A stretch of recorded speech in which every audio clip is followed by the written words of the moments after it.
Ian Richardson in a stereo production of The House on the Strand, the novel by Daphne du Maurier, adapted for radio by Philip Lever and Kay Patrick.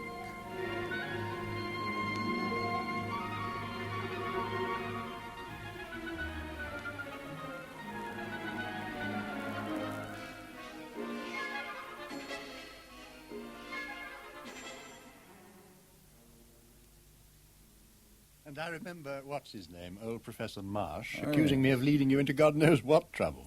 Another brandy, Richard. Well, I ought to be going. Vita's calling me in the early hours from New York, and it is a bit late. Oh, go on. I haven't seen you for months. Vita surely can't begrudge us this one dinner together. No, of course not. Well, just one more brandy then, and then I really must go. You've changed, you know, Richard. You're not the same carefree Richard Young I knew at Cambridge. No, just 20 years ago, and you're hardly the same carefree Magnus Lane. Well, probably you're right. Thank you. So, what is it to be? England or America? Have you decided yet? Well, that's the trouble, you see. I haven't decided yet. Vita's keen for me to take this directorship in New York. Her brother's publishing firm. Sounds a little incestuous. So, Vita's pushing you to go to New York, and you'd prefer to stay in London. Vita retires to America in a huff, ostensibly to collect her son from school, leaving you with a decision to make. Oh, now that's putting it a little baldly. But to the point. And you see, I think I may be able to help. You're in between jobs, right? Yes. Vita returns in a week with your stepson in tow, and then what? Well, Europe for a holiday, I suppose. After I've told Vita my decision, see England or New York. You remember Kilmarth?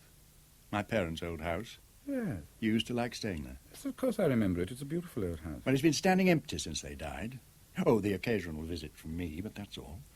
I've modernized it. And a woman comes in from the village to keep everything in order. Now, what I'm suggesting, Richard, is that instead of hanging about in London waiting for Vita, you stay at Kilmarth.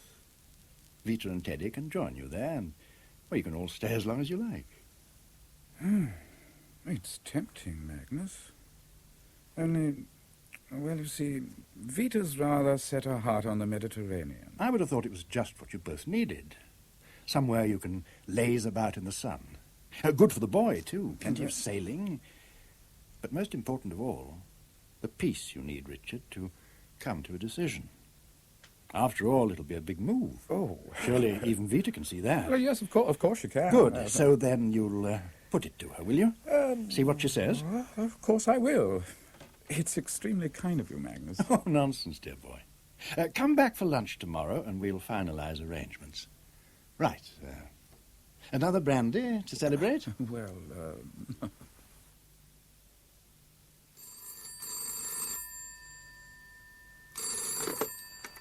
Hello, Richard Young here. One moment, please. Go ahead, New York. Your call is through. Hello? Hello? Richard? Hello? Hello. Can you hear me? Yes, loud and clear. Are you all right? You sound a little strange. Oh, sorry, darling, I haven't been in long. Living it up while my back's turned, huh? No, hardly. Just dinner with Magnus. You remember you've heard me talk about Kilmarth, Magnus's house in Cornwall, where we used to spend our holidays sometimes. I remember. Well, he's offered it to us, you, me and Teddy, for the summer. It's a beautiful old place. You'll love it. Cornwall?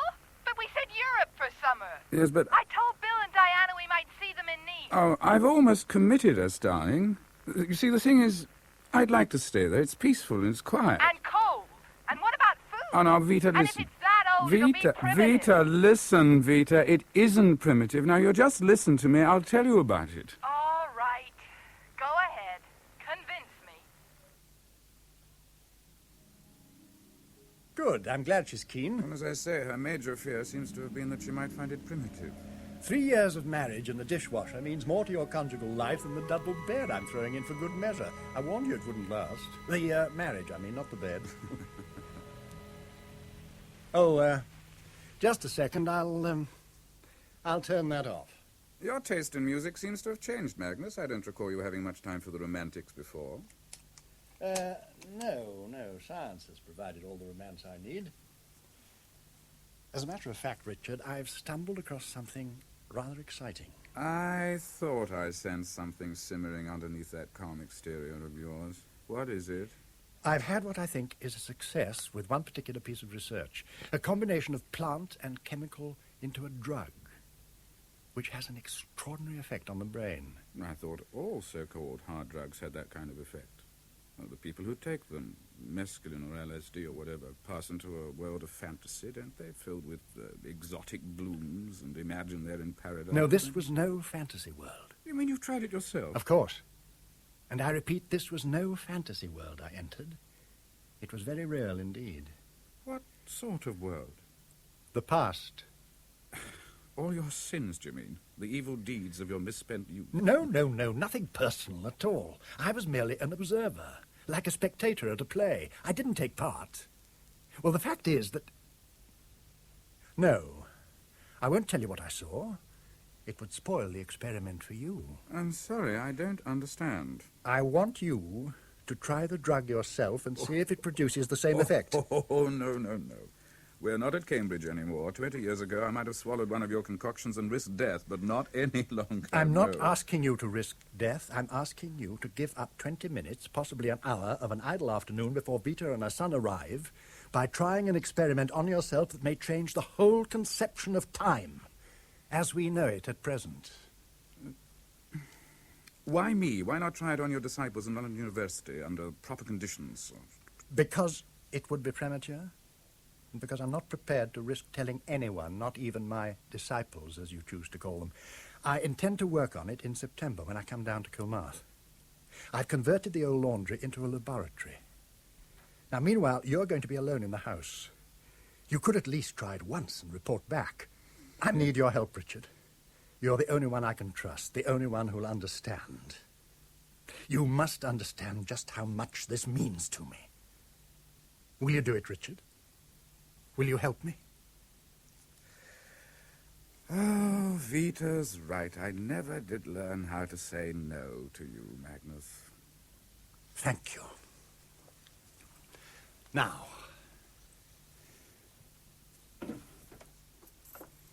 here is the key to the lab. It's in the basement.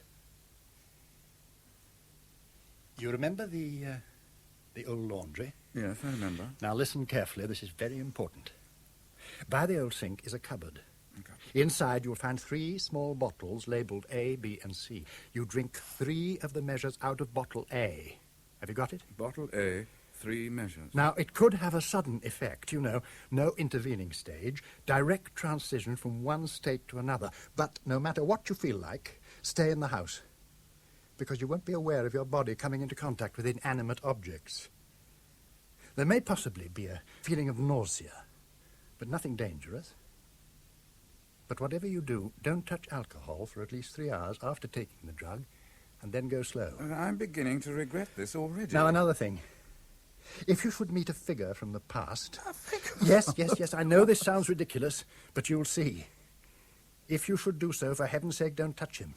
Inanimate objects don't matter, but if you try to make contact with living flesh, the link breaks and you'll come to with a very unpleasant jerk. I tried it and I know. Tell me, Magnus, what will I see? I prefer not to tell you. It might predispose you unconsciously to see what I saw. Now, I suggest you set off this afternoon. Give yourself this evening to settle in, and take the drug sometime tomorrow morning. Give me a ring and tell me what happens. Well, that's if I'm capable. Of course you'll be capable. Oh, don't look so worried, Richard. I promise you there's absolutely no danger. No danger at all. Had enough breakfast, Mr. Young? Hey, Mr. Young? Mm-hmm. You had enough breakfast? Oh, plenty, thank you. I'm so sorry, Mrs. Collins, I was miles away. Oh. Look, do you mind if I go now, Mr. Young? No. I've got to get my shopping, you see. Now, you're sure you'll be all right? Yes. I'll pop back this evening and get you a meal. Yes, well, there's plenty to do. I'll be quite busy. Like the professor. He manages to keep himself busy when he comes down here, though what doing, I don't know. Let me see you out. Now, you don't want to lock yourself away like he does. You want to get out, enjoy the fresh air. It'll do you good to walk over the hill to the sea. Yeah, bring some colour to your face. I'll probably do that later, Mrs. Collins. I've got 1 or 2 things to see to first. Well, you know your own business best, I suppose. Well, Till this evening then, Mr. Young. Goodbye, and thank you again. Goodbye.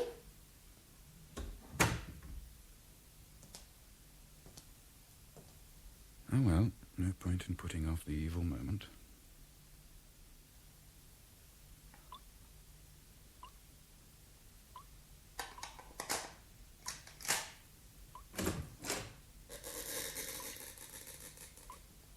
Oh, what a place. Oh, well, cupboard by the sink, I think he said. Here we are.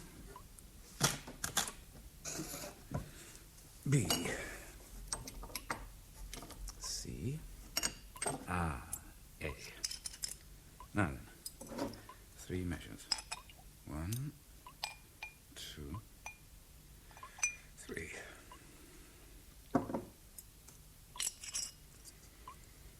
Well, Magnus, your health. And mine too, I hope.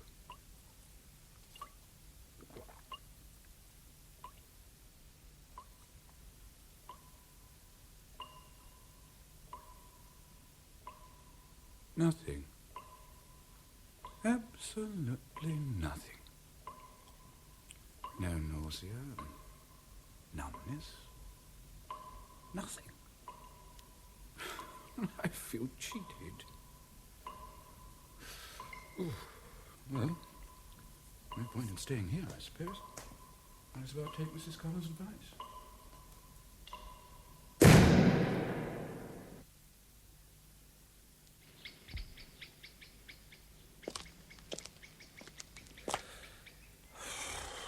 That's better.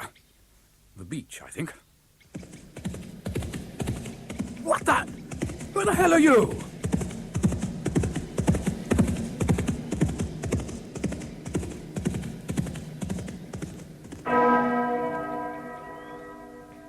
What is this?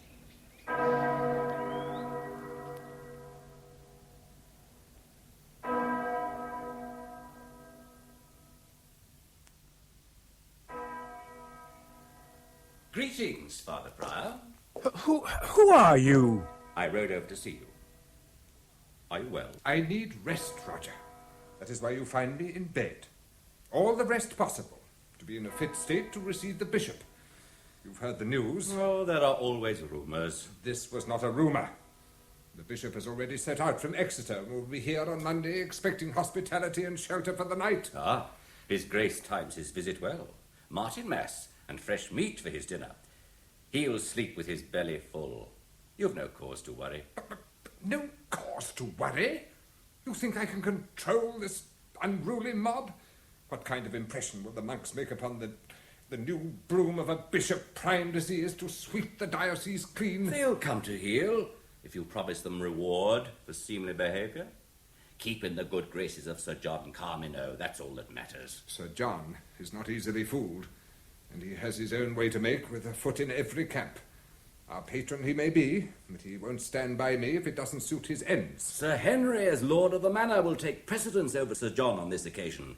He'll not disgrace you, garbed as he is like a penitent. I warrant he's on his knees in the chapel now.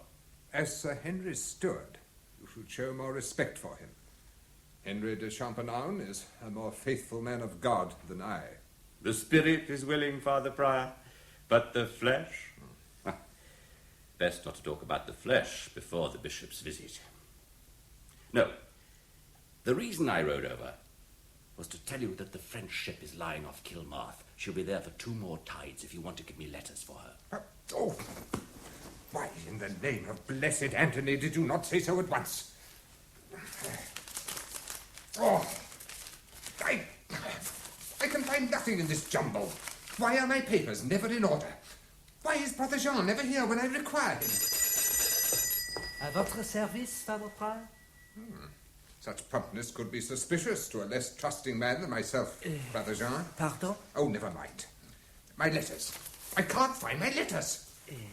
Are these the ones you mean? Huh? Yes. Well, don't dally, man. Give them to Roger. Monsieur? Thank you. Good night, Jean. Father Prior, lose no sleep over the bishop's visit. Good night.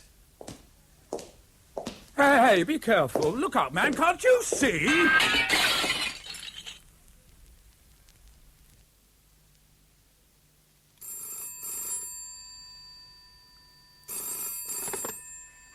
Yes. At last. I've been sitting here waiting for you to ring. I got impatient. Well, what happened? Did it work? Yes. Are you all right? Well, I think so, except that I feel bloody tired, and I've cut my hand putting it through one of the kitchen windows. You must have touched someone. Well, he was walking straight at me. I put my hand up to protect myself, so I suppose I must have done. Apart from that, I was nearly sick in the boiler room. Oh, minor matters, dear boy, minor matters. So, it worked for you too? Yes. How absolutely splendid. Now tell me everything, from the beginning. What happened? Nothing at first. I went out and took a walk through the fields to the sea. You damn fool, I told you to stay in the house. Yes, at I least know. for the first experiment. I know, but frankly, I wasn't expecting it to work. I planned to sit down and, if it did, drift off into some delightful dream. It doesn't happen like that. Well, I know that now. I suddenly heard hoofbeats, and there was this rider at my shoulder. He seemed to look at me as if daring me to follow him. He was dressed in... well, I don't know how to describe it. Well, his clothes were probably 13th or 14th century. I haven't pinpointed the period in time yet. Well, go on. Well, I've followed him to a priory. I think there's a tie-up there with a medieval priory that was once part of Tywardreff. The father prior called my horseman Roger. Roger. I saw him too. And in both our cases, the compulsion to follow him was particularly urgent. I felt it, and so did you. I've made the trip, to use student phraseology, several times, and he's invariably been there. You'll find the same thing happens on your next trip. Oh, now look, Magnus, I did this for you today because I was on my own, and it's quite out of the question to go on. When my wife and stepson arrive, I'll be tied up with them. But you've got nearly a week, Richard. No, Magnus, I'm not trying it again. Well, of course it can still be dismissed by the skeptical. Oh, I doubt that anyone could dismiss it, Magnus. The effect of the drug is amazing. I'm almost sorry I can't get involved. I'm curious to know if I'd see Roger again. It could still be dismissed, however, Richard. You took the drug in the lab, so did I. I was thinking about you, wondering if you were seeing what I saw. Do you remember those experiments we did as students at Cambridge? Well, it wasn't telepathy, if that's what you're driving at. Of that, I'm certain. Can you prove it? Well, I'm sure I can. There must be some way. There is. Drive out to some spot in the middle of nowhere, take the drug without telling me where or when, and we'll see if we can't smash any possible theories about telepathy. All right, Magnus, you win.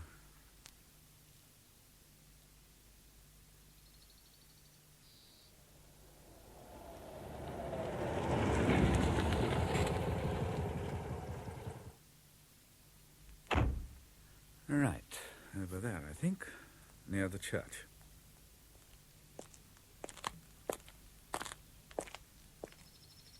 This is as good a spot as any, I reckon. I hope you appreciate this, Magnus.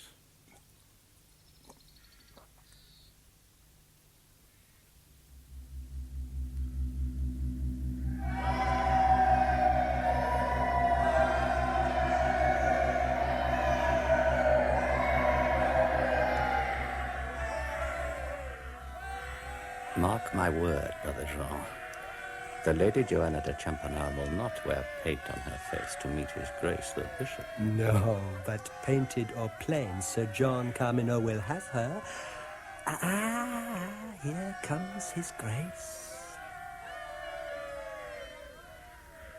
No matter what troubles arise between His Majesty and Lancaster, he will ride the storm. It is an art. It surprises me to see Otto Bodrogan here. Not 2 years since he fought for Lancaster against the king. The dragon is here today because his sister Joanna is Sir Henry's lady. Excuse me, my master is to be presented. I may be needed. And may I present Sir Henry de Champagnat, Lord of the Manor of Tywardreff. Your Grace, and my wife, Joanna.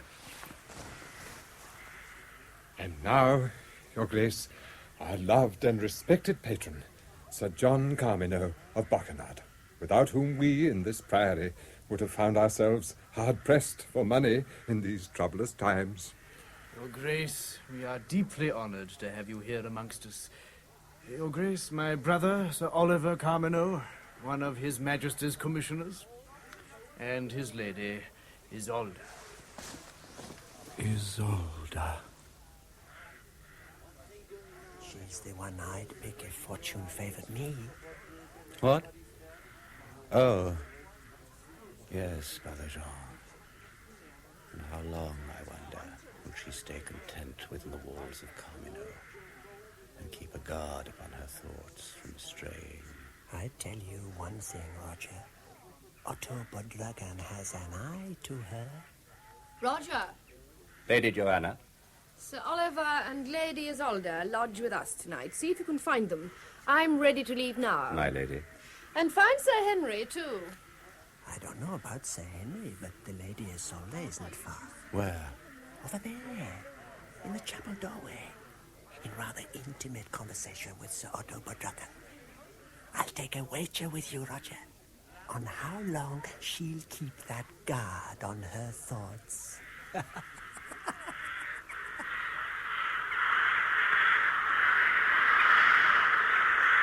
Would you like the light on? What?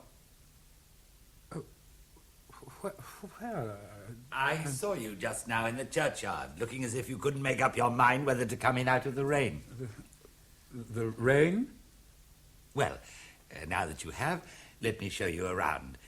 I'm the vicar of St. Andrew's. It's a fine old church, and we're very proud of it. But you must be an enthusiast hanging about the churchyard in the rain.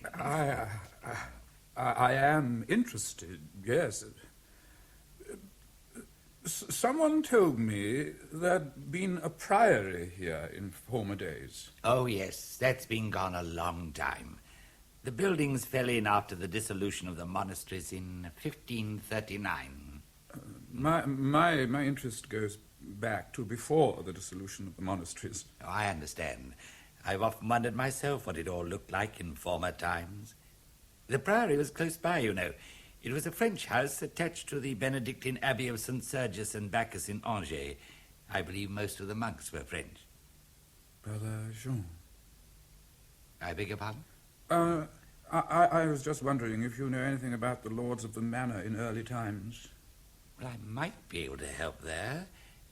Parochial history, I remember, records that the manor is mentioned in Doomsday, known as Tywardre, or House on the Strand.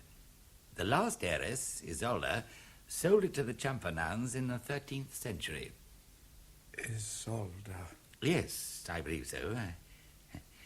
Can't help much further, I'm afraid. Tell me, are you staying in the district? At Professor Lane's house, Kilmarth. Ah, yes. I don't think Professor Lane gets down very often, does he? He doesn't come to church. No.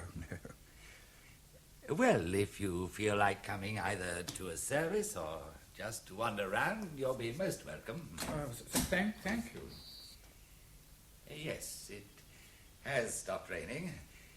Well, goodbye, Mr. Young. Goodbye, Mr. Young. Goodbye. Hope to see you again. Sure. You shouldn't have driven all the way to London. You must have set off at the crack of dawn. Why on earth did you just phone? Well, I felt too elated. It seemed no trouble at all to get into the car and drive up. This trip, I had no feeling of nausea or vertigo from the drug, just elation. I must have broken the speed limit several times driving up. Yes, that's one of the reasons we must test the drug. It could be addictive. Sit down, Richard. Addictive? Yes. And it may not be just the fascination of the experience itself, but the stimulation to the part of the brain affected. If it's addictive, I suppose I ought to lay off it for a while. Oh, it's up to you. Now, tell me what happened after you'd taken the drug this time. Well, first of all, I drove to the churchyard. I had the drug with me in your drinking flask. And? This time, too, Roger was the first one I saw. Ah. I don't think I told you that he used to live at Kilmarth. You know, of course, that the foundations are 14th century. Incidentally, have you noticed how one gets the sense of the conversation without conscious translation from medieval French? I hadn't thought about it at the time. Of course, you're right. Anyway, carry on, dear boy. Well, on my first visit, the bishop was due to arrive at the priory. On this trip, he had arrived, and they were all being presented to him. Sir Henry de Champernowne, and his wife, Lady Joanna, and the Lady Isolde Carmen. You seem to have met the flower of the country, which is more than I've ever done in that time or this. With me, it was the monks' dormitory. So, the point is, none of this can be put down to telepathic communication. Agreed? Agreed. Well, now, let's just think about this. The link for both of us was Roger. He is the brain that channels the information to us. Tell me, did you choose the old laundry for your experiment because the 14th century foundations were as close as you could get to Roger? Now, don't run away with the idea that this experiment is some sort of ghost hunt, dear boy. No. We're not conjuring up spirits from the vasty deep. No, of course not. To reduce it to its lowest level, if you sit in an armchair watching some old movie on television, the characters don't pop out of the screen to haunt you, although many of the actors are dead. And yet somehow one gets the feeling of taking part, not merely witnessing. I intend to do more research into the Carmeners and Champignons when I get back to Kilmarth. One of my students has a buddy who works in the Public Records Office and the British Museum. He's trying to trace one or two things for me. I haven't told him why I'm interested. The lay subsidy roll of 1327 may help, apparently. Oh, and while I think of it, dear boy, the other bottle, B, should be in the cupboard in the lab. Oh, yes, it is. With, it is. Well, now, pack it carefully and send it to me, would you? Why, are you going to be experimenting in London? No, not on myself, on a healthy monkey. Oh, now, any news of Vita? Can you delay her? I mean, tell her the drains have gone wrong or something. Well, say something that'll daunt her. Nothing daunts Vita. Oh. She'll bring a plumbing expert down with her from the American Embassy or something. Oh, well, then we must just work fast. There's a great deal to do. Now, lunch first, I think. And then, if you're to get back to Cornwall before midnight, you'd better set off immediately after. That you, Mr. Young? Yes. It's late for you, isn't it? Something wrong, Mrs. Collins? Oh, I'm sorry, sir, but I was a bit worried about you. You see, you weren't in all day, and your bed didn't look as if it had been slept in, and there was no note, and no one had seen you in the village. I'm terribly sorry, Mrs. Collins. I had to drive up to London unexpectedly, but I should have left you a note. I'm really terribly sorry. Oh, you're all right, are you, Mr. Young? You look a bit tired. No, I'm fine, and I do apologize. It was unforgivable to worry you like that. No matter. By the way, your wife rang up earlier. From New York it was. I had to tell her I didn't know what had happened to you, and she seemed a bit worried, and... Oh, well, I'm sorry if I did the wrong thing. Oh, no, of course not. I suppose I'd better book a call back. Thank you, Mrs. Collins.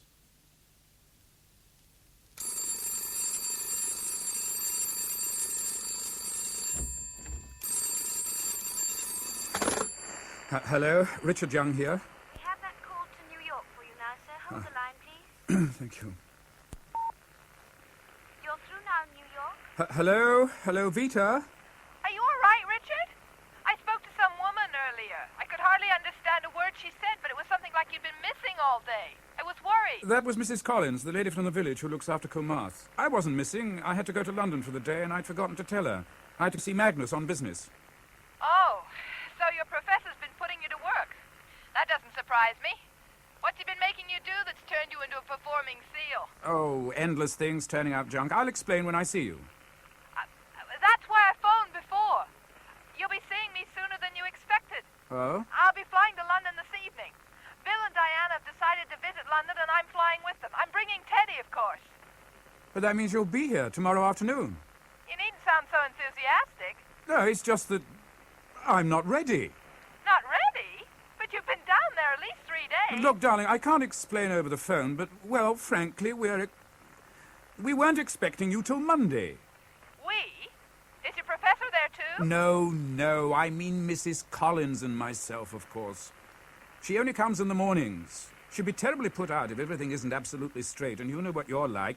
You'll take a dislike to the place if it isn't shining. Oh, what absolute nonsense. Oh, now, listen, darling, don't be obstructive. If you come down right away, it won't be convenient, and that's the plain truth of it, and I'm sorry. Okay. I'll tell Bill and Diana that it isn't convenient for my husband to see me. Oh, Vita. I'm sure they'll find that wildly amusing. Vita! Bye. Oh, damn you, Magnus.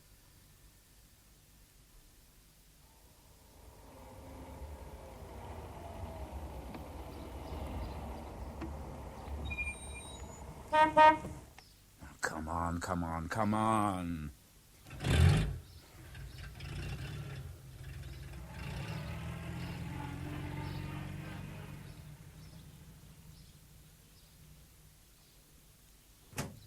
Morning.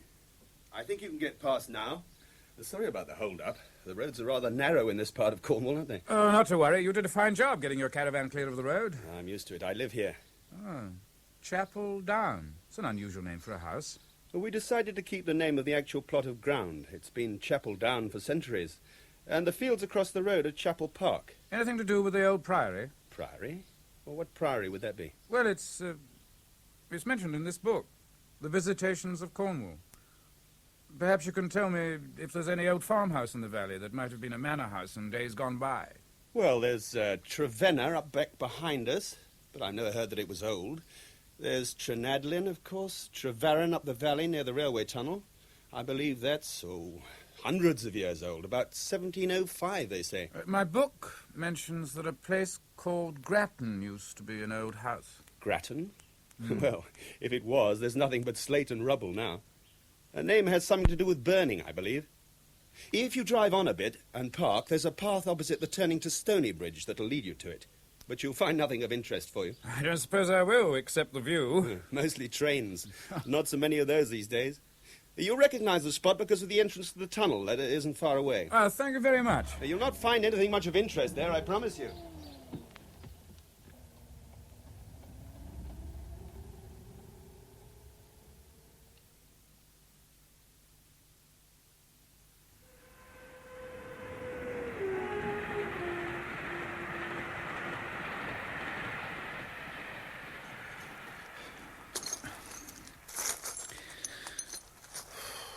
Well, he was right. Slate and rubble and no view to speak of.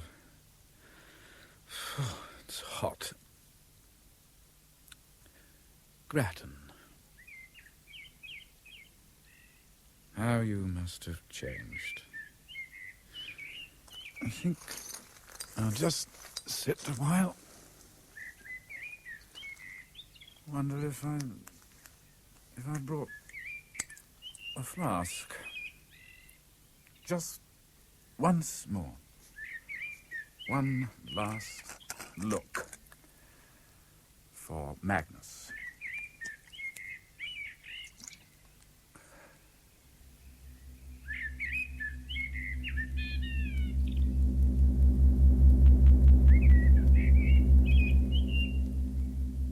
Sir Otto. Sir Otto, over here. What news of Sir Henry de Champernowne? He is sinking fast. There is little hope for him. My Lady Joanna is with him. Sir Henry does not suffer. We have seen to that. Or, to speak more plainly, Brother Jean has done so, for he has been at the bedside night and day. And the cause? Nothing but the general weakness of which you know, and a sudden chill with that late frost we had. Through here, my lord.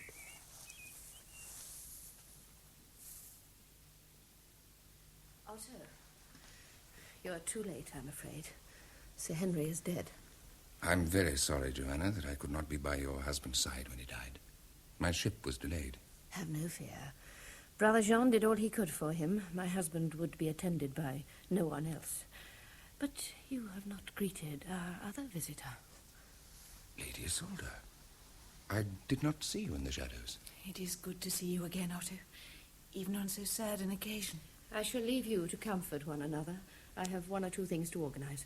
Roger, follow me.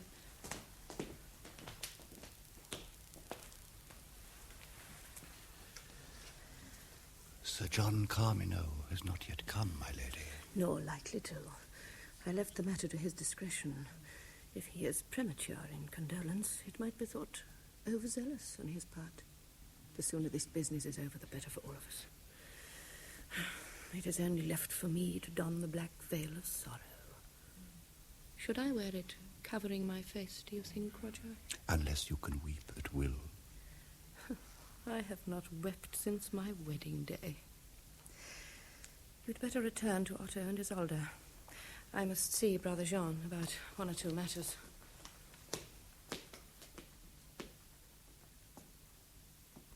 How is my sister? Calm, Sir Otto. I expected it.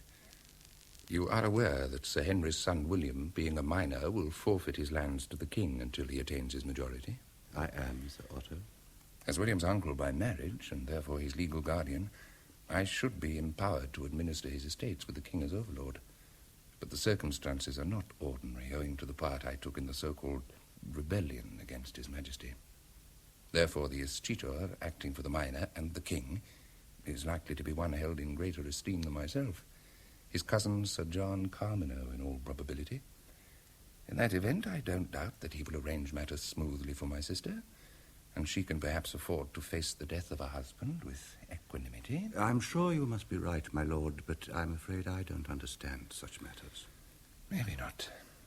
I think I'd best go and pay tribute to Sir Henry. Lady Carmino does not wish to pay tribute with the rest? It is not my practice to make a mockery of death. Sir Henry would be grateful for your prayers. He has had them, with regularity for many years, and with increasing fervour these past few weeks. I can assure you that everything possible was done for him. I'm sure. I am no stranger to the seeds of the black poppy, and the white, water hemlock, mandragora, and the sleep they can induce. The monk, Jean de Meral, was trained in the parent house at Angers, and he is especially skilled. Sir Henry himself had implicit faith in him. I do not doubt Sir Henry's faith, the monk's skill, or his zeal in employing that skill. But a healing plant can turn malignant if the dose is increased. I advise you to speak of this matter to my lady, not to me. It is none of my business. I will only say this. If anything evil has been done this day or yesterday, you will be held responsible, with others when the time comes, not in this world where we lack proofs, but in the next, before God. Isolde! Be careful what you say! Oh, God!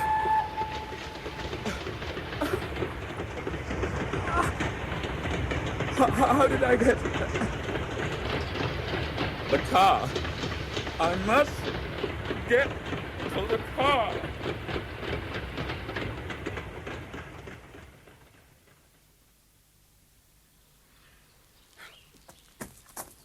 Thank God. The car.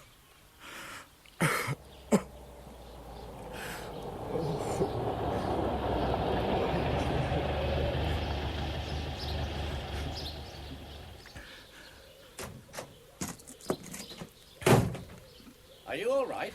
Never again. Never again. You all right? Here, put your head between your knees. You look terrible, old man. Your jacket's torn. You've been in an accident or what? No, I'm fine. I'll just drive home. I do apologize. Thanks very much. Well, that's all in a day's work. I'm a doctor. A doctor? Oh. Well, the fact is, I must have walked up the hill a bit too fast. I felt giddy when I reached the top, and then I was sick. I couldn't stop myself. Well, I suppose a lay-by is as good a place as any to throw up in. And I expect a swallow of, what is it, brandy? Hmm? The flask you're clutching probably did you a power of good. Yes. You got far to go? Well, a couple of miles or so. Well, wouldn't it be far more sensible if you left your car here and let me drive you home? Oh, no, I assure you, it was just one of those passing things. Pretty violent while it lasted. Look, you're not a patient of mine. I'm not trying to prescribe. I'm only warning you that it might be dangerous to drive. Well, I only have to go to the top of Palmere Hill. Oh, it's all on the way home. I'll live in for you.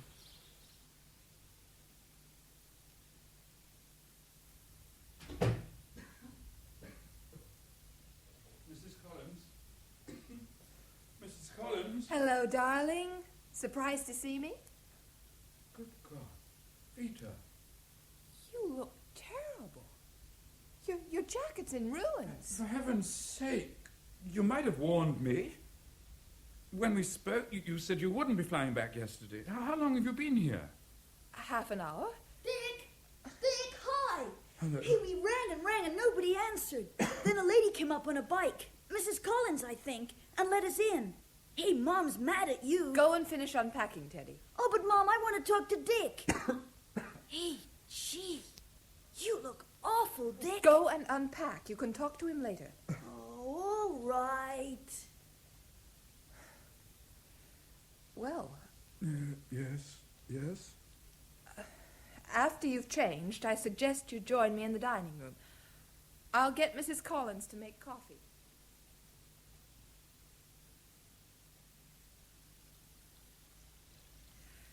I think Mrs. Collins is pretty efficient. And she's told me all about you. How you lock yourself away for hours among the professor's things. So, I can relax. What do you mean, relax? I was imagining something young and stylish was around when you tried to put me off. I don't trust your professor an inch, but I'm satisfied on that account. Yeah, I see. I drove straight from the airport. Bill and Diana were rather startled because they guessed I'd spend the day with them. But I told them I was worried about you. Joe sends his regards and says the sooner you let him have your decision, the better. Well, I'm sure you can see that. He's thinking of amalgamating with his other firm. You remember I told you. But if they do amalgamate, it wouldn't be before the fall anyway, and it wouldn't affect your job. No. You haven't been listening to a word I said. Yes, I have. What have I been talking about then? You were saying something about Joe's firm, a merger of some sort. What on earth is the matter with you? Have you no interest in our future? I might be talking to someone in another world. Darling, let's not start on the wrong foot. If we start arguing, we'll wear ourselves out and spoil things for Teddy. If I'm vague and inattentive, you must blame it on exhaustion. I took a walk this morning in the hope of pulling myself together. It seems to have slowed me up. What do you mean, exhausted? How can you be exhausted? You're not doing anything. Oh, forget it.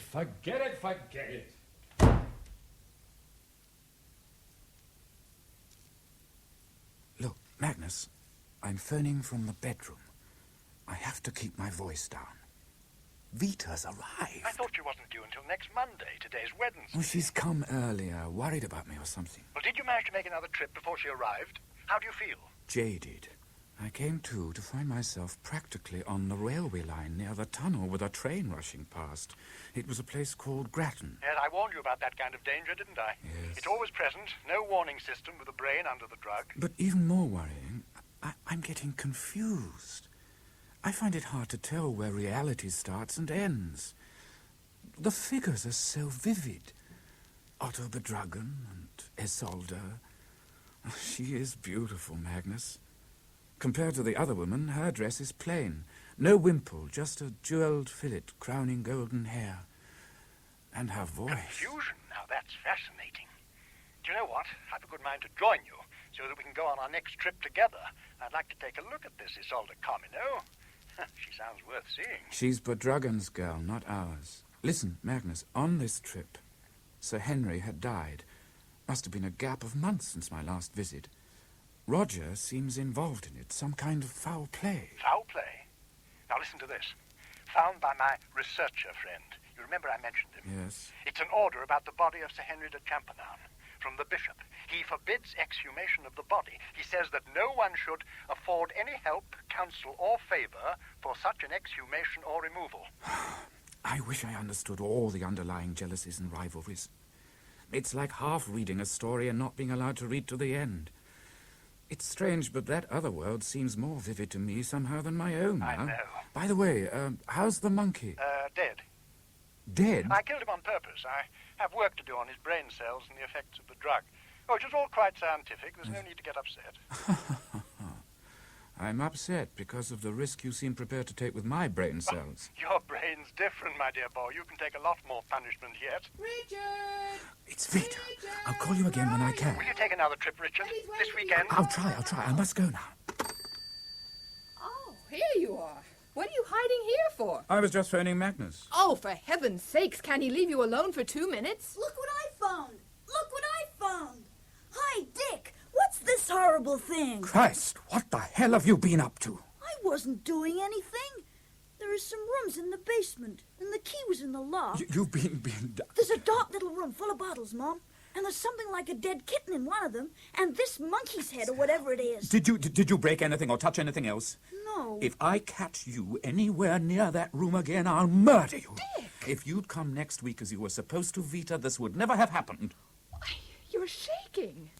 Anyone would think there were explosives in there. Just keep away from there in future.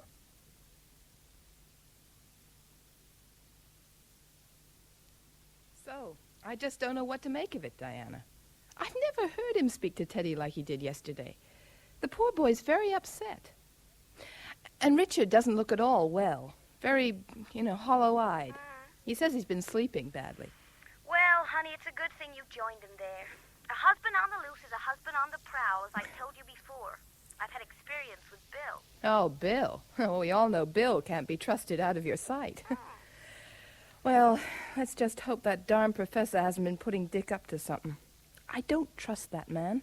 Never have and never will. I can guess why that is. Oh, don't be ridiculous. He may be like that, but Dick certainly isn't. Very much the reverse. Maybe that's the attraction for the professor. Oh, I gotta go, Diana. That's Dick and Teddy. Dick took him out for a walk to make up for the scene yesterday, Bye. I'll ring you later. I'll just go and add the shell to my collection. You do that. Hello. Well, that's eased the atmosphere anyway. It was the least you could do after the way you talked to him yesterday. Is this letter for me? Yeah.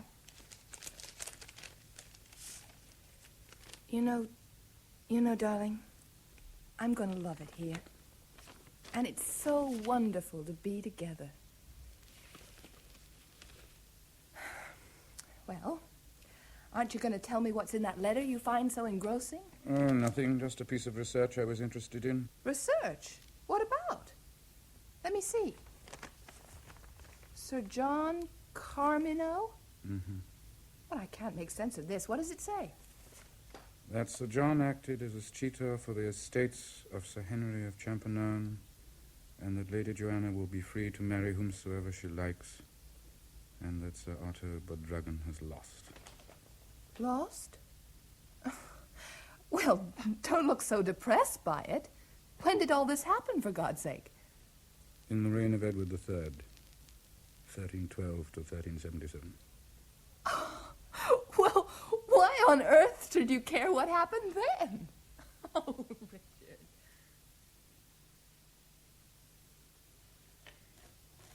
Teddy, honey, don't put so much marmalade on your toast, okay? Oh, morning, darling. Morning. No, just coffee, please. Teddy, you've had enough now. Run and get ready. For what, Mom? Church, dear. What else on a Sunday morning? Okay. And if you're going to drive us, Dick, you'd better make a move, too.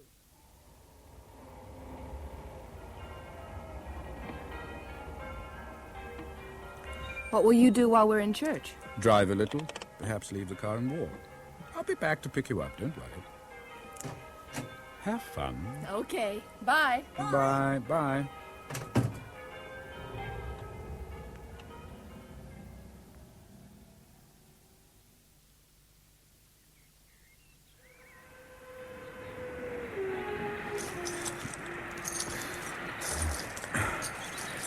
Here we are.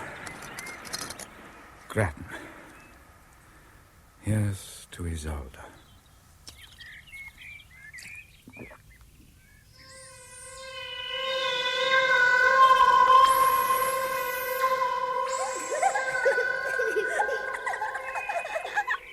You know what comes about when women scold? Their tongues turn black and curl into their throats. I must pluck it back. Open your mouths. Let's pray God it does the trick. Now, you must behave. I have work to do. We have guests. Let me stay another night and not sleep aboard. I may find myself hard aground if I make sail. What's this? The longer you remain, the more dangerous for us both. You know how gossip travels.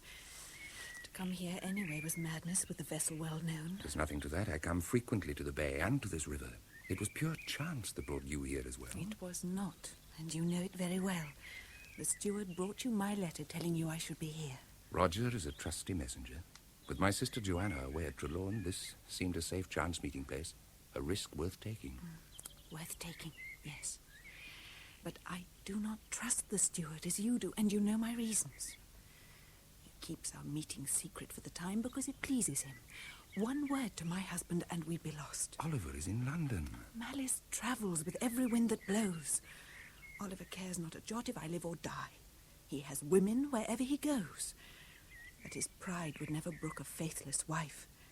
That I know. My lady, Alice has the children's ponies. They are saddled and bridled. Will you come? Yes, I'm coming. Goodbye, Otto. Not for long. I am coming, Roger.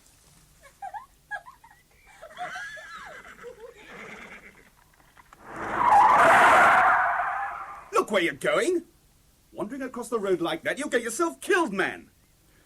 Are you all right? I'm sorry. Yes, I'm fine. Oh, no, it's 1:30. Vita!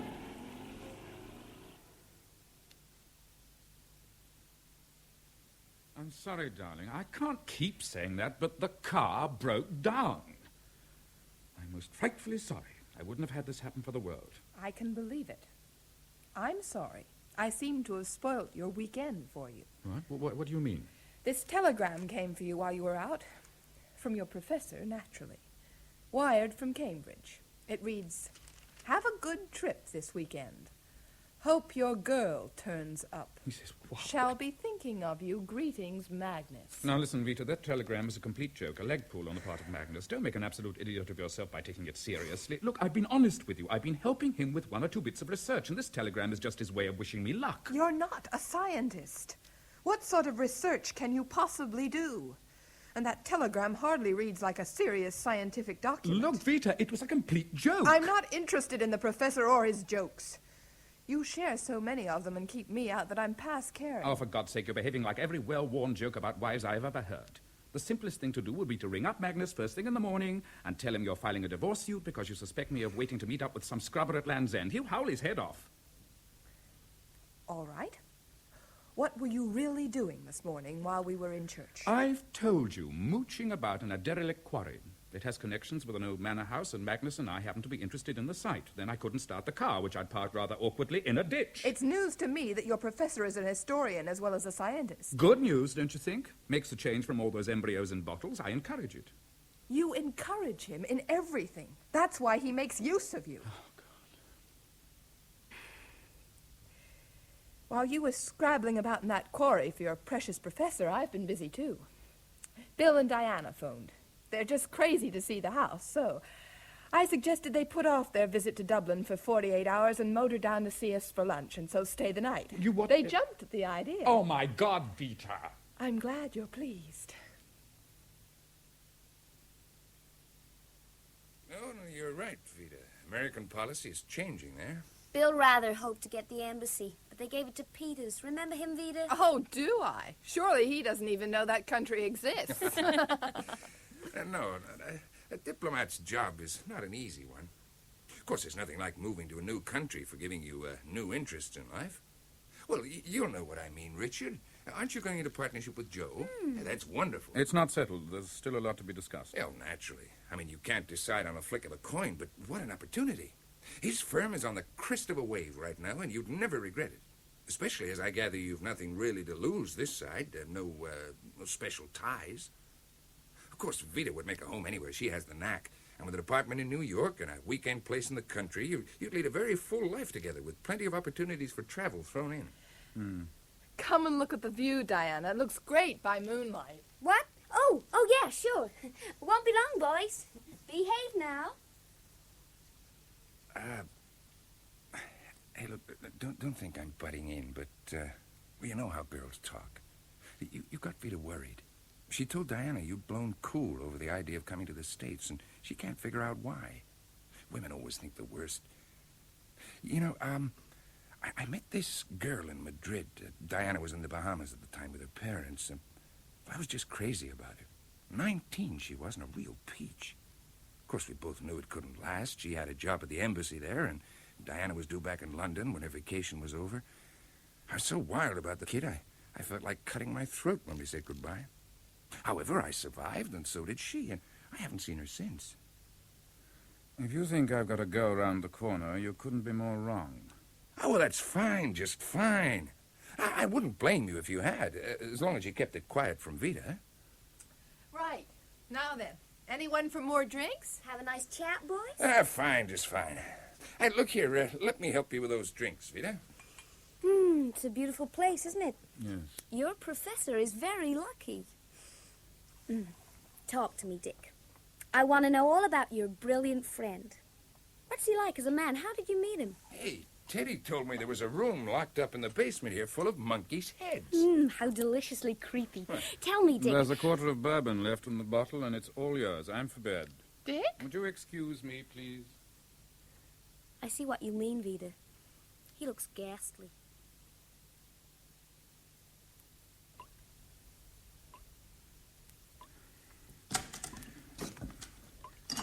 Where's the measure? Oh, to hell with the measure.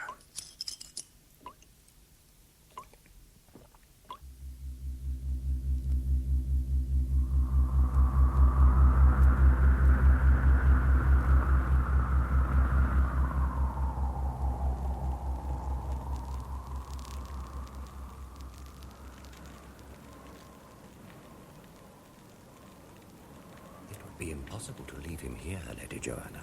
But to move him in such a gale, Roger, if it should be the smallpox. Sir Otto has been informed of his son's illness? If I may suggest, the guest chamber at the Priory is vacant. Neither I nor my brethren fear smallpox. I would make it my business to watch him day or night. We should have decided on this sooner. Come, we have delayed long enough.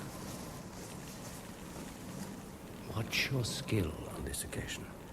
If you should let him die, you would have to answer to his father, and in that event, the prior himself could not protect you, Brother Jean. From what I understand, Sir Otto Bodrugan will have trouble enough protecting himself.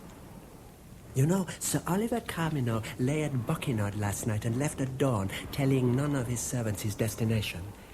If he has hidden in secret along the coast, it would be for one thing only: to seek out his lady's lover and destroy him. I would not give much for Sir Otto's chances if he were caught in an ambush. We are ready, Roger. Go ahead of me, Brother Jean. I will not be long. As you wish. Boy! Boy! Sir? Ride like the devil to Tregest. Warn Lady Isolde to stay indoors.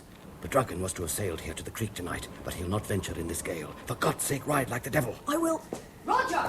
Coming, my lady.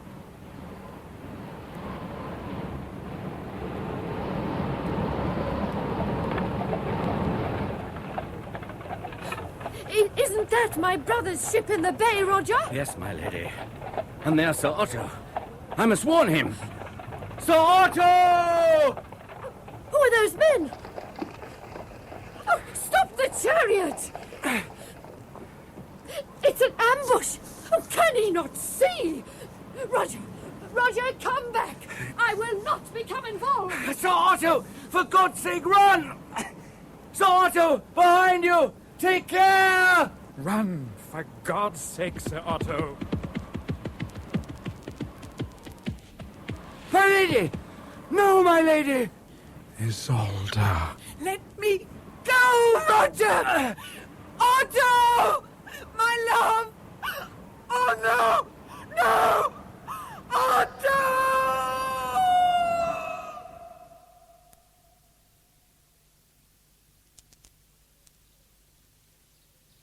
It's a pity we have to leave today, Vida. Frankly, I'm worried about Dick. Hey, what time did you say he set off on this walk of his? Oh, well, I'm not sure. I must have still been asleep. Have some more coffee, Vida. Come on, I'll help you make it. Quiet morning for you, Bill. Helped get rid of all that bourbon.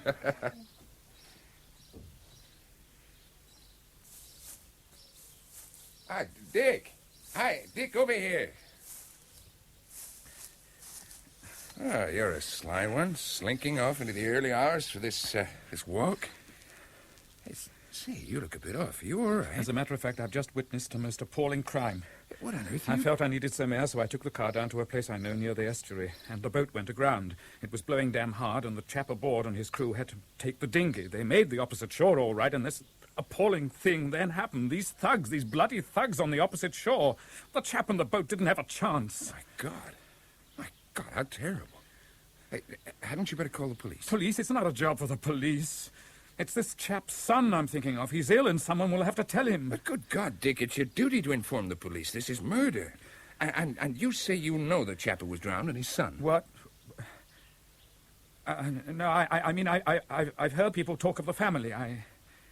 But pull yourself together, man. You're obviously in a state of shock. I think I better slip up to the bedroom, pull myself together. Oh, I need some sleep. Yeah, sure. Don't worry about us. Vita's taking care of us just fine.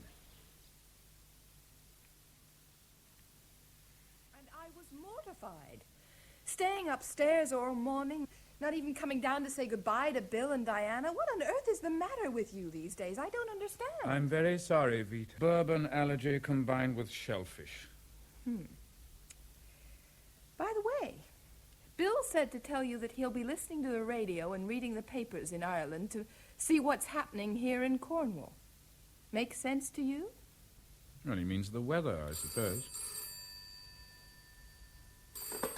Hello? Vita Young speaking. Oh, hello, Magnus.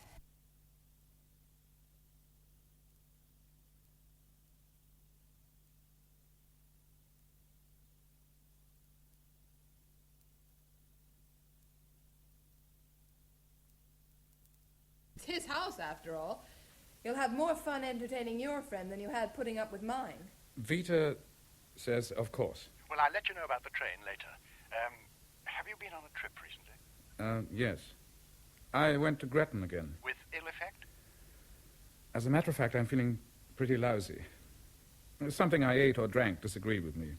I've been violently sick, and I've got a peculiar bloodshot eye. What about the confusion? That, too. I had a nightmare. Someone called Otto was set on by thugs. Well, I'll get my man at the British Museum to check on that. Did Roger have a hand in it? No, he didn't. Strangely, I'm rather glad about that. Now, listen. No more trips unless we're together. No matter how big the temptation. Swear it. I'll try. Goodbye, Magnus. Cheer up, darling. Only 3 more days and he'll be here. Won't that be wonderful? Oh, that was great, Dick. Hey, Mom, can Mrs. Collins cook them for our lunch tomorrow? I'm sure she can. Go and put them in the fridge, honey. Otherwise the house will stink with the smell of fish. It's hot. Thank God this room's cool. Yes. Teddy's really taken to sailing. I wonder if we... Oh, there's a note from Mrs. Collins, darling. Telegram came over the phone to say Professor Lane is catching the 2:30 train from London instead of the 4:30. Arriving St. Austell 7:30. Well, thank the Lord for Teddy's mackerel. He'll be here for dinner. To hell with the mackerel. Poor Magnus has been kicking his heels down at St. Austell for the last 20 minutes. I'll take your car. It's faster. Well, the 7:30 was dead on time, sir. Yes, I dare say, but that's not the point. The point is I was meeting someone who was on it, and he isn't here. Well, sir, he probably got tired of waiting and took a taxi. No, if he'd done that, he would have telephoned or left a message with the chap at your booking office. I'll tell you what, sir. I'll open the booking office up, see if there's a message. This way. Now, let me see, sir. No, I can't see it. Look, that case, the initials M-A-L, that's his. But why did he leave it here? There's a message, sir. That's from the booking office card. A suitcase with initials M-A-L to be delivered to a gentleman named Mr. Richard Young. You Mr. Young? Yes, I am. Owner of suitcase said to say he changed his mind and decided to get out at Par and walk from there. What a bloody silly thing to do. Well, it's a fine evening for a walk, sir. There's no accounting for taste. Well, I promised Teddy he could wait up for the professor. Thank heavens I sent him to bed. Midnight and still no sign. I do think it's extremely bad manners on his part. He must have known we'd have dinner ready for him. For heaven's sake, Richard, what are you reading? Whatever it is, it's obviously of more interest than anything I'm saying. Some papers I found in Magnus's case when I unpacked it for him. Not more historical documents. Oh, really, Dick, I think I prefer Magnus the scientist to Magnus the historian. He really is the weirdest man. I went into his room to take some towels and thought I'd hang up his dressing gown, which he'd just tossed onto the bed, and the funniest little bottle fell out. What? Well, it was empty, so I threw it away, but really, what on earth was... Listen, did this bottle have a label on it? Label? Oh, well, I hardly looked for it. Oh, wait a minute, yes. Just said B. Very weird. Oh, my God. I'll I'll get it.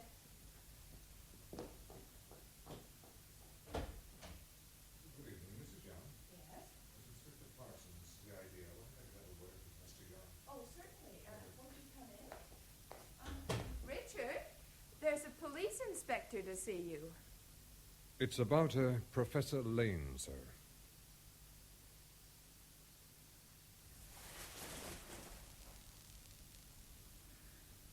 Yes. That's him, Inspector. How? Word came through that one of our patrols had found the body of a man resembling Professor Lane near the railway line, just this side of Treveran Tunnel, not far from Grattan. Grattan? He seems to have received a blow on the head from a passing train, unobserved by the driver and the guard. He managed, apparently, to crawl into a small, disused hut just above the line, and then he collapsed. It looks as if he must have been dead for some hours. Oh, here's the doctor. Oh. Well, he has to be here, sir. You see, there'll be a post-mortem and everything. Mr. Young, isn't it? Yeah. We've met. I don't know if you remember. You Yes, I do. weren't feeling well, and I made sure you drove home safely. Yes, indeed, I remember. I'm Dr. Powell.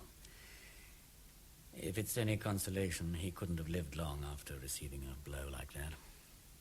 So he didn't just lie there wondering why nobody came? Oh, no. This was his walking stick, sir. Found lying halfway down the embankment.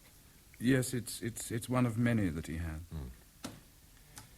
You realize, sir, that you'll be required to give evidence at the inquest. There might be a question of amnesia, or even, of course, suicide.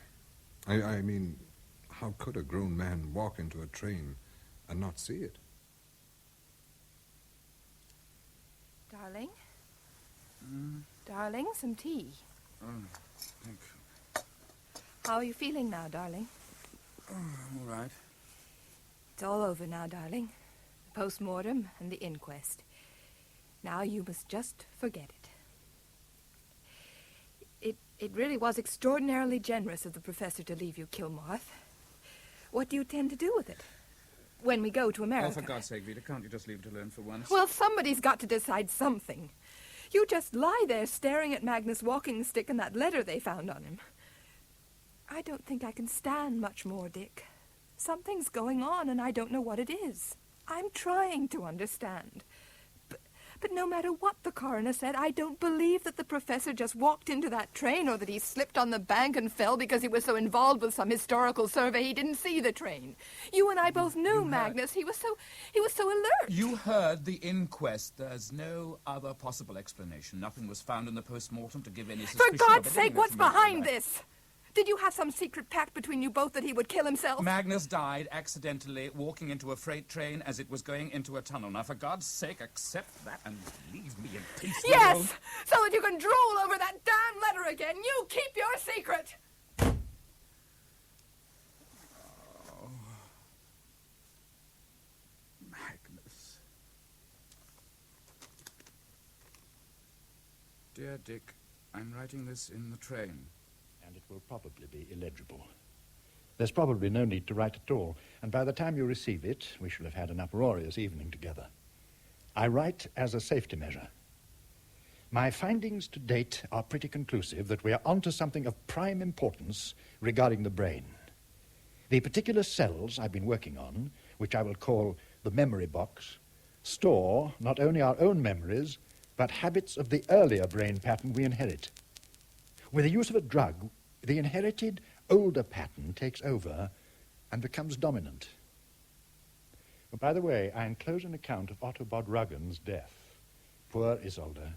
Who will comfort her now? Will we ever know? As to the drug itself, it's dangerous and could be lethal if taken to excess. So, dear boy, if anything happens to me, destroy what remains in the lab. No time to say any more. We are drawing into Exeter. A bientôt, in this world, or the other, or hereafter, Magnus. If anything happens to me, destroy what remains in the lab. Dick, said... Teddy, will you tell Vita that I have work to do, and I do not wish to be disturbed? If anything happens to me, destroy.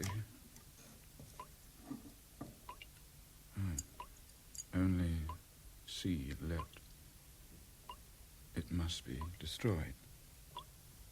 Destroyed completely. Oh, but I haven't taken. She did not dismiss me. I told the Lady Joanna. I know.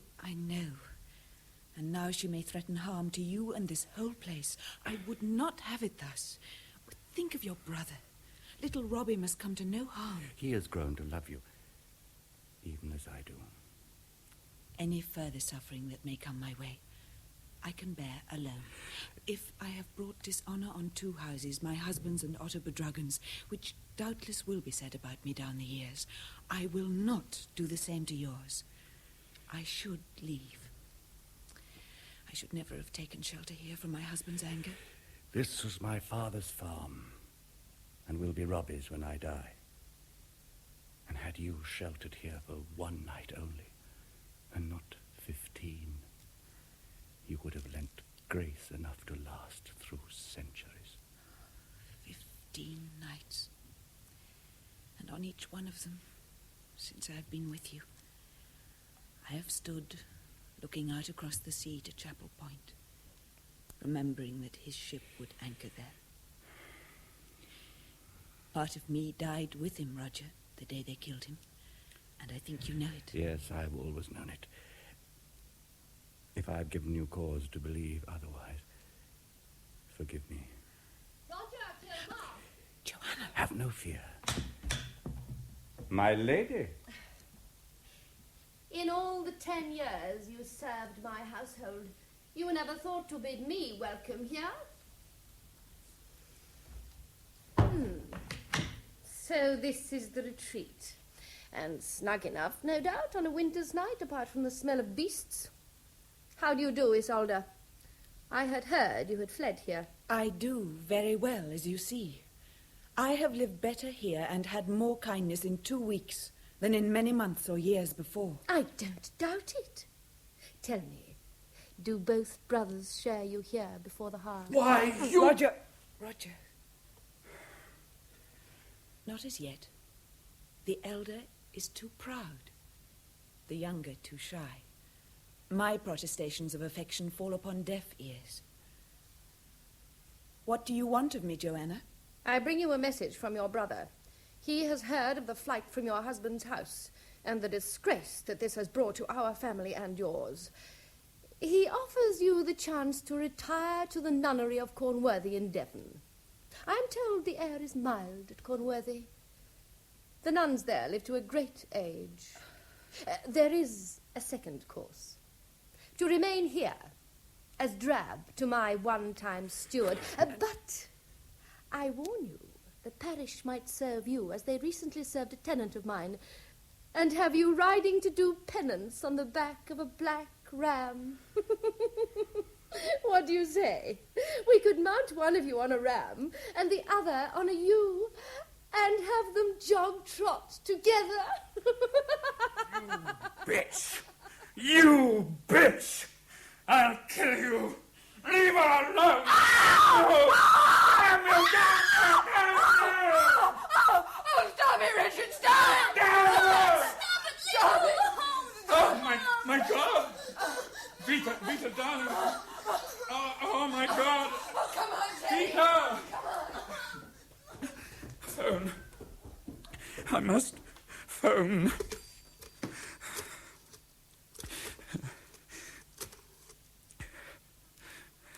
What number are you wanting? Look, I want Dr. Powell. Quickly, it's urgent. One moment, please. Oh, come on. Hello, Powell here. It's Richard Young from Kilmarth. You remember, the friend of Professor Lane? Yes. Look, the most frightful thing has happened. I had a sort of mental blackout, and I tried to strangle my wife, and I may have hurt her, I don't know. Is she unconscious? I don't think so. She went upstairs with the boy. I think they may have locked themselves in the bedroom. I'm speaking to you from the lobby downstairs. All right. I'll come along straight away.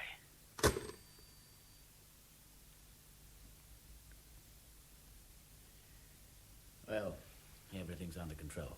Your wife's all right and your stepson. So now what about you? Have I hurt her?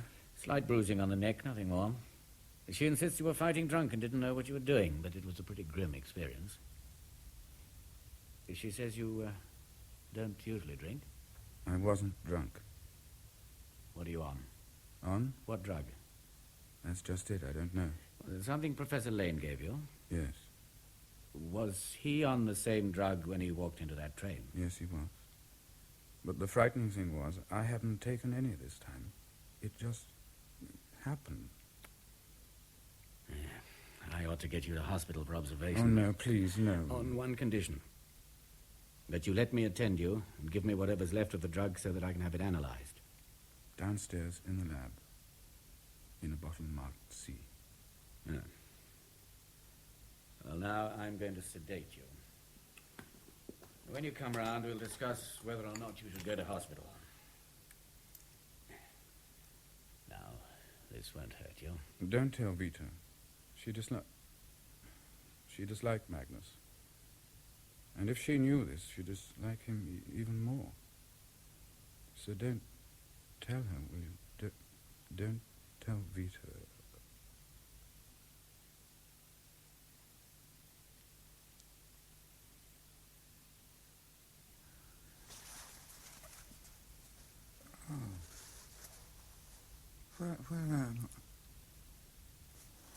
Dr. Powell, how long have I... 5 days. 5 days? Did I tell you... Everything. Isolde, Roger, Otto, everything. You're lucky to be alive, you know. I've had the remnants of that drug analyzed. That bottle contained the most potent hallucinogen that's ever been discovered. And other substances as well, which we aren't even sure of yet. Are you trying to tell me that everything I've seen has been an hallucination? No. No, I think Professor Lane was onto something that might have proved extraordinarily significant about the working of the brain. And he chose you as a guinea pig because he knew you would do whatever he told you. And that you were highly suggestible into the bargain. Have you told Vita? That you were on the verge of a nervous breakdown and suffering from strain and delayed shock owing to the sudden death of Professor Lane. That's all. Whatever you say, I did see that other world. The other world? I suppose we all carry one inside us. You can say what you like, but they all lived. I read about them. And the fact remains, I've been in that other world. I've seen it and known it. It was cruel, hard, and very often bloody, and so were the people in it. Except for Isolde, and latterly Roger. But my God, it held a fascination for me which is lacking in my own world of today. Yes, a way of escape, a flight from reality. You didn't want to live either in London or New York. The 14th century made an exciting, if somewhat gruesome antidote to both. All right. What have I to do? Get right away from here, from the pool of Roger Kilmarth. Your wife suggested Ireland. You have friends there, I believe. Supposing I said no? And I'd sent for an ambulance and got you off to hospital. I thought Ireland was a better idea. It's up to you.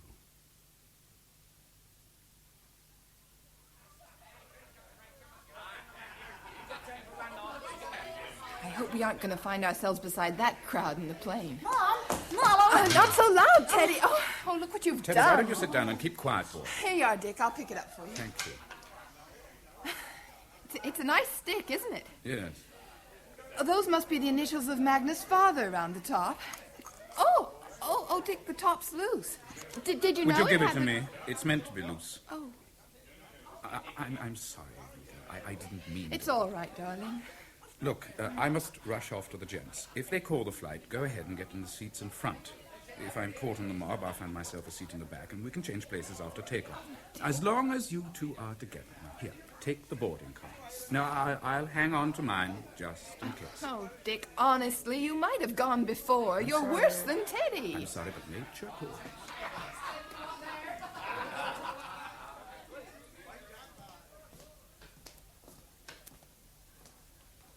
Excuse me. Excuse me. Could you tell me where I can catch a taxi from here, please?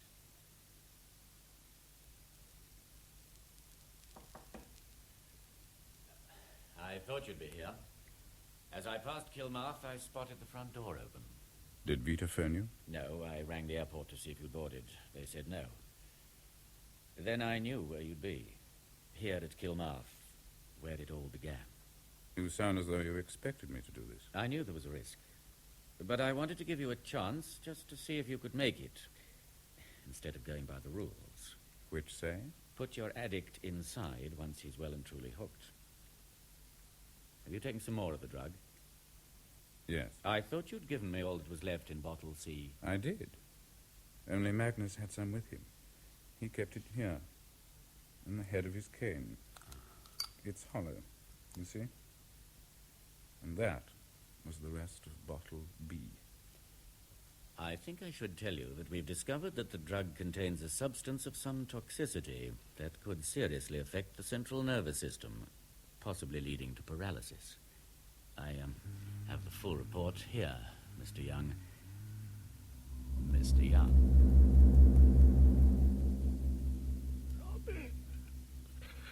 Robbie, where are you? Here, Roger. Here, take some water. There's no remedy for this plague, Robbie. The swelling has spread to my throat and blocked the windpipe. Voice in my lips. That's comfort enough. Hear my confession, Robbie. There's no priest left to shrive If me. it concerns the Lady Isolde, God rest her soul in peace. I don't need to hear it, Roger. I knew you loved her, and love her memory still. So do I. There was no sin in that for either of us. No sin in loving. But murder, yes. When Isolde became so ill, she was in such agony. But it did not last for long. It could have made her suffer for weeks, months. Yes, I couldn't bear that thought. I gave her something to ease the pain. It was murder, Robbie. An immortal sin. And no one knows of it but you. Hear my confession, Robbie. Absolve me.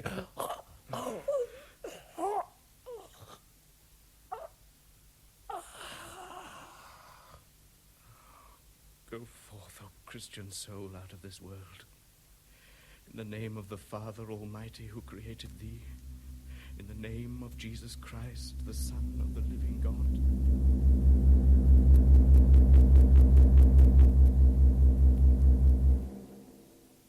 It's finished. Roger's dead. He's free. It's all over. Don't stand up. You're too weak. Sit here. Doctor, would you look up for me in the encyclopedia? Look, it's there beside you. The date of the Black Death.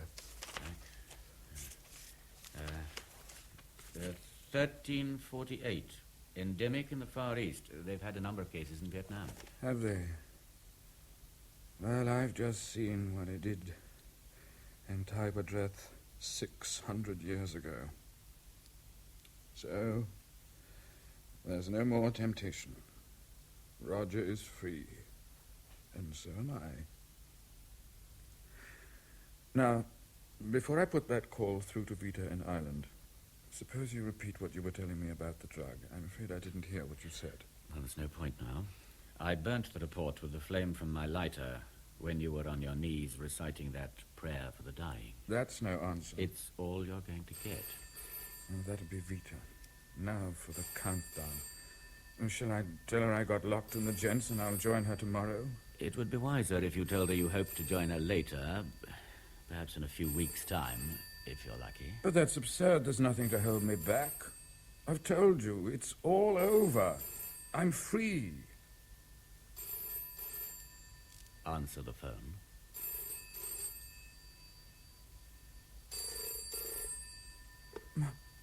My hand.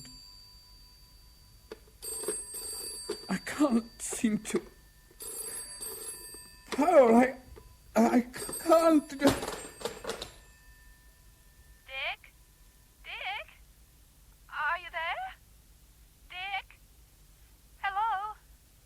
Hello?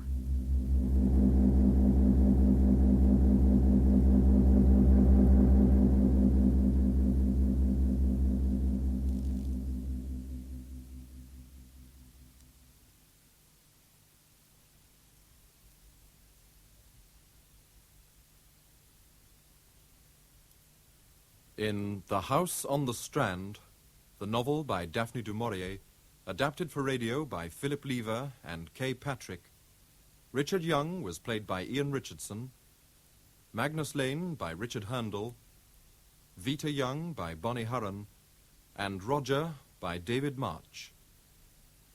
Mrs. Collins, Elizabeth Morgan, the Vicar, Brian Haynes, Caravan owner, David Sinclair, Dr. Powell, Frank Duncan, Teddy, Judy Bennett, Bill, Vernon Joyner, and Diana, Julie Hallam.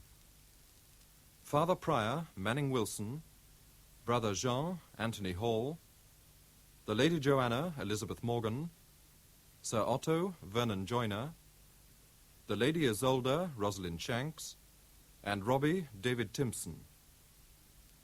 Radiophonic sounds were by David Kane of the BBC Radiophonic Workshop, and the play was produced by Betty Davis.